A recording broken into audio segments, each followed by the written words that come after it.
Hello, and welcome to the first video tutorial for students who are studying the Level 4 certificate in leading the internal quality assurance of assessment, processes and practice. Firstly, let us understand exactly what internal quality assurance is.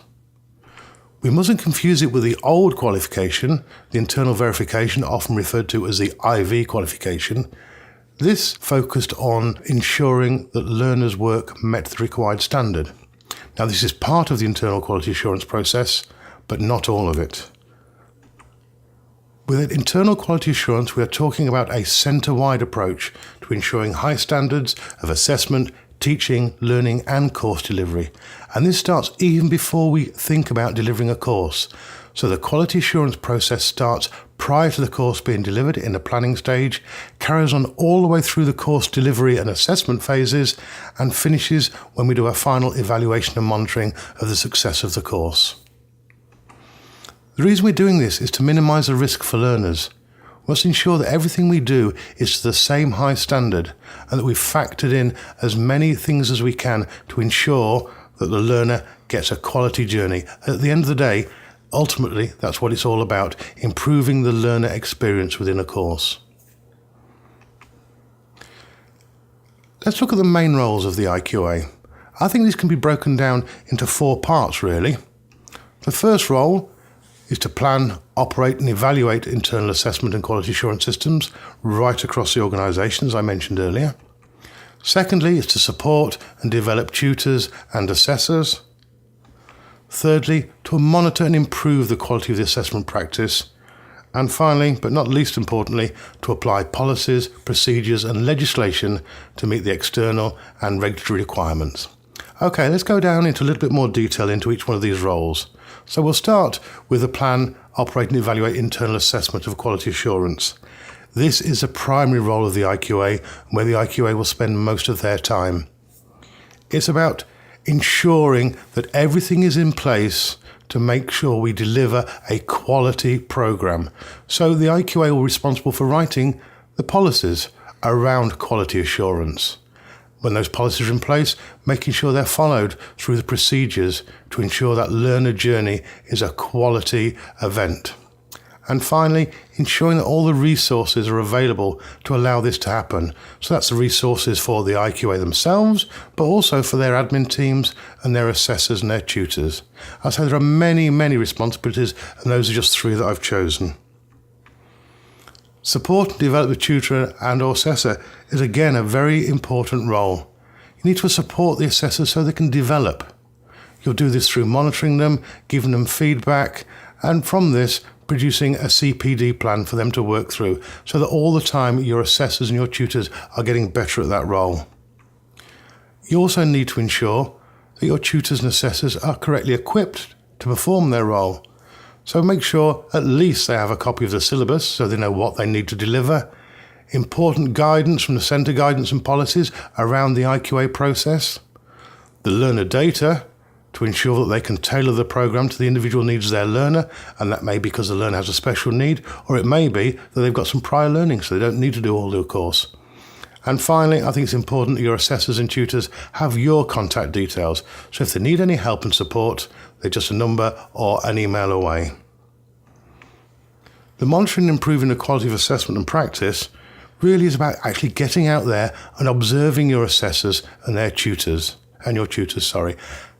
It's important that we do this on a regular basis. Our policy states that all experienced assessors and tutors will be observed annually. Your policy may say something different, but during that observation, you'll look at how they perform with their learners and possibly offer them advice on how they can improve. You'll also go through the sampling process. Could be a desktop sample, or again, it could actually be out in the workplace or the classroom, looking at the work that is produced and just checking that it does meet the assessment criteria that it should. As I mentioned earlier, whilst you're out observing your assessors, there may be the opportunity there for some feedback. So some feedback on good practice, but also feedback on any opportunities for them to develop further through CPD.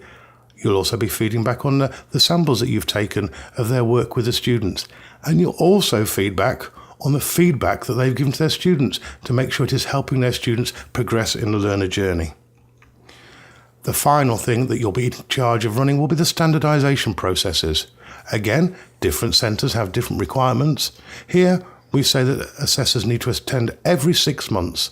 So every 6 months we'll have a standardisation process where we may be looking back at some of the observations we did, sharing some good practice around all our assessors, or it may be that one or two assessors are struggling meeting certain criteria. This will be a good opportunity for us all to get together and discuss how those assessment criteria can be met. The final thing I'd like to look at now is the applying policies and procedures legislation to meet external and regulatory requirements. A lot of this involves the record keeping you'll need to do. These are not only your records, but also the learner records. Checking that they are up to date and maintained in the way they should be. So we may be looking here at the individual learner records or updating the individual learning plans. Also, we're looking at the assessor records, their assessment planning that they've done, their delivery models that they've been using, and also any feedback they've given to the students after assessments have been complete. Part of this role as well will be to liaise with your EQA for your particular course or courses that you're responsible for. Normally an EQA will give you a rough timetable of how they intend that the day will go, but it'll be your requirement to make sure that assessors are available on that day and also learners are available along with their portfolios for the EQA to have a look at. The EQA will go through each portfolio, check that the assessment records are correct, but also they'll want to talk with their assessors and talk with the learners just to get a feel for how the process is going. One of the things the EQA will do at the end of their session will write a report. This report may have some important information for you to pass down to your team, so it's important that you liaise with your EQA, get whatever knowledge that they have, which is coming down about maybe a new qualification or changes to the existing qualification. It is your role then to pass this down to the rest of your team. Finally, with all this record keeping, with all this information, it is paramount that you keep it secure. It is your job to make sure that everything is kept in a secure manner. This could be secure electronically or secure in a locked filing cabinet.